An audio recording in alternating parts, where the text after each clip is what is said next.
नमस्कार शेतकरी मित्रांनो, तुम्ही जे आत्ता स्क्रीनवर बघत आहात ते दूध पेढा या जातीच्या आंब्याचं झाड मित्रांनो. तुम्ही बघू शकता अगदी अतिशय खाली सडा पडलेला आहे आंब्यांचा. दूध पेढा आंबा कसा असतो बघा मित्रांनो. एक मिनिट तुम्हाला व्यवस्थित दाखवतो व्हिडिओ.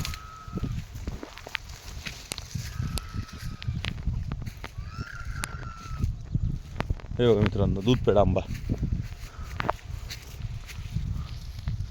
अतिशय घडाने आंबे लागले.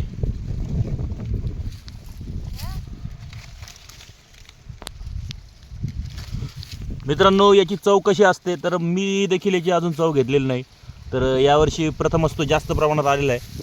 तर नक्कीच यावर्षी मी ते आंबे पिकत घालून तो कसा लागतो याचा एक व्हिडिओ नक्की बनवेल मित्रांनो. चॅनलला तुम्ही नक्की सबस्क्राईब करून ठेवा, व्हिडिओला लाईक करा. धन्यवाद मित्रांनो.